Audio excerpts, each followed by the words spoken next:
The town I grew up in was a nice place to live. We had everything any normal town had: fast food joints, movie theaters, supermarkets, and we even had 2 malls. You might think that 2 malls would be a bit too much for a smaller town, and you'd be correct. The reason our town had two was that the older one was getting ready to close, while the new, modern one had just been constructed. Everyone I talked to, all my friends and family, myself included, all loved the mall. While we didn't particularly enjoy the amount of people who accumulated inside, the shops and general atmosphere of the place brought out an almost sense of wonder in us. The new mall that had just been constructed earlier this year was massive. It had department stores that seemed to stretch on forever. The food court was comprised of at least 30 different restaurants. It even came complete with a theater and ice skating rink. Though the place was very cool, it was often bombarded by people from the neighboring towns and cities, congesting it beyond capacity. Taking a walk through that mall was like trying to walk in the ocean, underwater, with ankle weights. It became so monotonous that I loathed ever going there, and instead opted for the smaller, older mall, which happened to be closer to my house. The older mall was constructed in the early 90s. It too had a movie theater, but it was a fraction of the size of the larger one. Actually, at this point in the mall's life, the only reason to go to this mall was the small arcade and the theater. It often amused me to think that the large building was just an oversized structure for an arcade with a few game cabinets and a theater with only 8 rooms or so. Malls are great, but you'll never catch me inside one after the sun goes down. It was a midwinter's day when a couple of my friends asked if I wanted to hang out. I, being the outgoing kind of guy that I am, quickly agreed. After meeting up with the 3 of them, they asked me if we wanted to hang for a bit, then catch a movie at the old quarry. That was the nickname we had given the old mall and theater, since it was located near one of the state's quarries. I nodded and we all spent the day chilling since school had been out for winter vacation. At around 5 p.m., we all made our way to the mall. The walking sucked, but since all our parents worked and we didn't have cars of our own yet, it was really our only option. The frost bit at us as our feet sloshed through the slurry of mud and ice. We joked and threw snowballs at one another the entire way there. We didn't arrive at the mall until 6:30 p.m., which wasn't a problem, since our movie didn't start until 10 p.m. Walking inside the mall was like stepping inside of a rotting animal. Darkened shops littered the marble walkways. Only a few had their lights on, but it seemed like no one was around to maintain them. The further we walked, I noticed that they had erected sort of a drywall type barrier to cordon off closed sections of the mall. Even though the sun was still out, albeit setting fast, the closed sections of the mall were as black as night. We trudged our wet feet through the mall in the opposite direction and made our way to the small arcade on the opposite side. The arcade itself wasn't impressive by any means, but it was nice to have something to do while we waited for our movie to start. We each meandered through the few rows of cabinets and located games to play. I was just finishing up a rather lengthy game of Gauntlet when my friend tapped me on the shoulder informing me about the movie. I looked down at my watch and I was stunned to see that 3 hours had passed. Time truly does fly when you're mindlessly staring at a video game, I guess.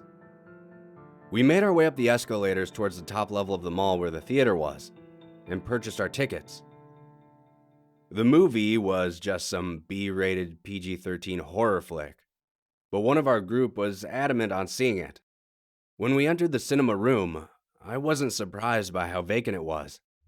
Not only was it 10 at night, the mall was usually vacant anyways.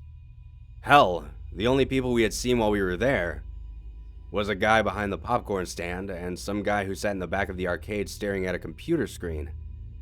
The movie ended up lasting around 2 hours, and we weren't exiting the cinema until a little past midnight. I'm not sure why, but stepping from the theater room into the lobby was surreal. It was like I was in a place that I shouldn't be. The lobby lights were dim.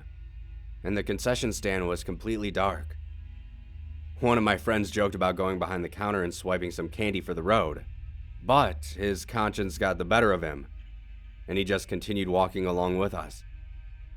Standing at the top of the escalators, we had a view of the entire mall. The previously illuminated shops were all dark now, and that once pitch-black closed-off area seemed almost like an endless void at this point. The only sound we heard as we stood there was the clattering of the escalators as it cycled slowly.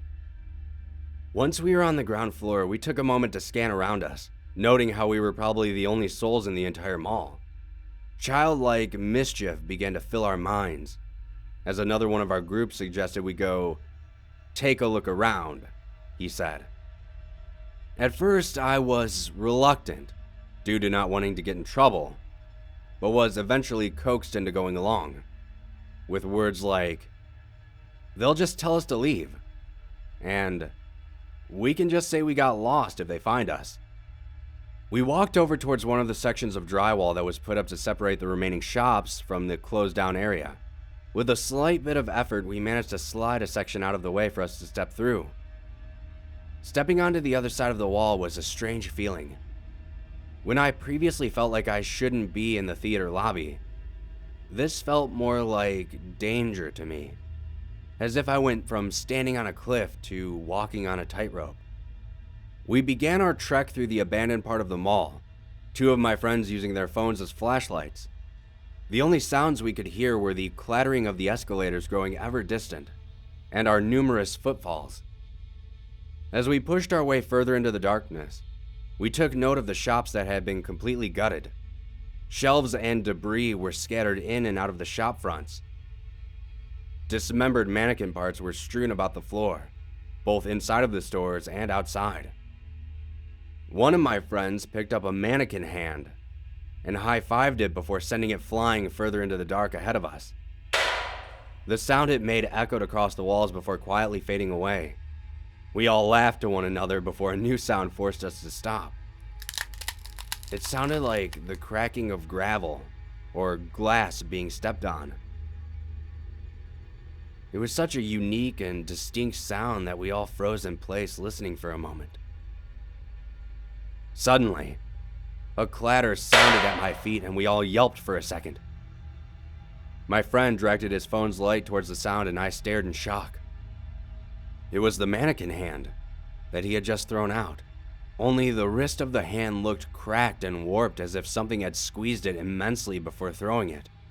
My friend shined his light on me, but I was too busy staring at something else. It was my other friend's phone, sitting on the ground, with the light shining directly upwards. I walked over to it and gently picked it up. When I did, I flashed it around me. The light danced on the dark before I saw something that almost made me vomit. It was my friend, but he was standing as stiff as a board. He wasn't facing me, but rather looking up at something. I shifted the light slightly, and I saw something impossible. Whatever it was, towered above my friend, easily over 6 foot tall. Its face was twisted. I couldn't really make out its features, but with the amount of teeth I saw, I didn't really want to. Its torso was surprisingly short, but its limbs were like a spider's. Its legs were long and narrow. Its arms dangled at its side. It didn't seem to be wearing any clothes, but instead had gray skin with patches of black all over its body. I could feel my own body begin to seize when I saw the creature raise up a pallid hand and rest it upon my friend's shoulders in front of him. He didn't even move as the creature touched him, just stood there silently, probably out of shock. Just then, another one of my friends grabbed me by my shoulder and I spun around in panic, almost knocking him down and dropping the phone. He told me we needed to leave now, as I scrambled to pick the phone back up. When I turned, I flashed the light back on the spot from before, but my friend and the creature had vanished. In a panic, we all ran out of there as fast as we could. The entire trek home, we talked about what we had seen and what we thought happened to our friend. One of my friends said that he had only seen him standing there vacantly. The other one saying that he could only see me in the dark holding the flashlight. I told them all what I had seen, and if they had not been there, probably wouldn't have believed me. We all argued about what we should do, if we should tell our parents or just pretend like it never happened. They were both in favor of acting like it never happened, but I couldn't just let one of my friends get hurt and not do anything about it. So about an hour after we got home, I made my way over to my friend's house, the one who we left behind. I knocked on his door and his mother answered. I told her that I really needed to tell her something important. But just before I could find the words, I saw him, my friend, sitting at their dinner table, staring blankly at the ground. I then asked if I could talk to him, but she said that he had only gotten home a few minutes ago, and that he wasn't feeling very well. I returned his phone while I stood there and headed home. I hadn't talked to or even seen my friend over the next 2 weeks, when suddenly I was passing by, and there was a for sale sign in their front yard, with a large "Sold" sticker plastered across it.